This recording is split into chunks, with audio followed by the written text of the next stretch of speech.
শিলংয়ে সুন্দর একটা দিন, সুন্দর একটা দল আর সুন্দর একটা হাসি। ভক্ত আর মিডিয়ার ভিড়ে প্রাণবন্ত হামজা চৌধুরী।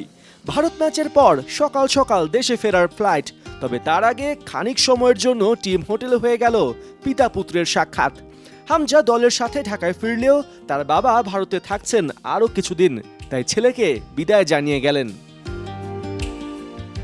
ভারতের বিপক্ষে ম্যাচের পর গোটা দলের রাত কেটেছে আড্ডা আর গল্পে, কিন্তু হামজার চেহারায় ক্লান্তির কোনো ছাপই নেই।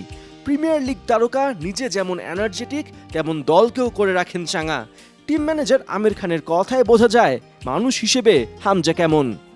সো হাম্বল, সো কাইন্ডনেস এবং সদা হাস্যোজ্জ্বল, সবার সাথে মিশে গিয়েছে এবং একটা যে স্পিরিট, সেই স্পিরিট খেলার মধ্যে এসে তোমরা বলটা ধরে ধরে আস্তে আস্তে খেলো, হ্যাঁ আমরা ভালো করে যাব, একটা জিতবো আজকে, এই যে স্পিরিটগুলো তার থেকে আসছে এবং তার খেলার অবস্থানটা তো আমরা সবাই দেখেছি।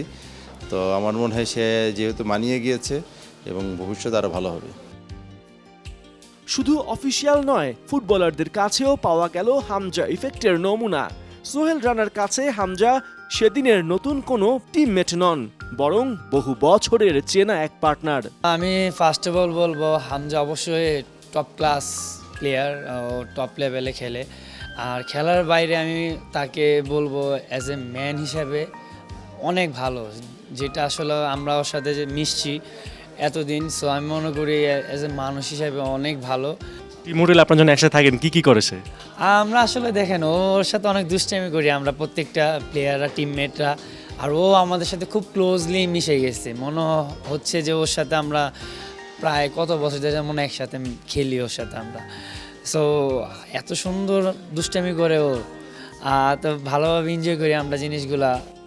অন দ্য ফিল্ড হামজা এখন বাংলাদেশের বড় রিলিফ। দল যে অবস্থায় থাকুক তার মোটিভেশন থাকে টপ নচ। গেল রাতে যা ভালোই টের পেয়েছেন ডিফেন্ডার রহমত মিয়া। হামজা আসলে আমাদেরকে আমরা স্বাভাবিকভাবে যে রকমের খেলে থাকি, কিন্তু হামজা মাঠে যাওয়ার পরে বলছে তুই যেহেতু আমার সাইডে খেলছে বেসিক্যালি, ও বলছে যে অ্যাগ্রেসিভ থাকার জন্য সামনে পিছনে আমি দেখব।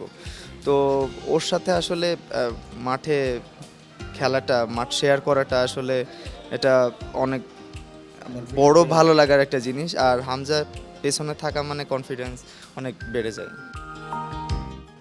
ভারতের বিপক্ষে ম্যাচ শেষে এখন দেশের পথে বাংলাদেশ। হয়তো জয়টা হাতছাড়া হয়েছে, তারপরেও এমন ফলে বাংলাদেশ দল একদমই হতাশ নয়। যে আশা তারা দেখিয়েছে, যে ফুটবল তারা মাঠে খেলেছে, এখান থেকেই এখন সামনের দিকে এগিয়ে যাবার পালা, তেমনটাই মনে করছেন বাংলাদেশের ফুটবলাররা। পার্থ বণিক, ৭১, শিলং, ভারত।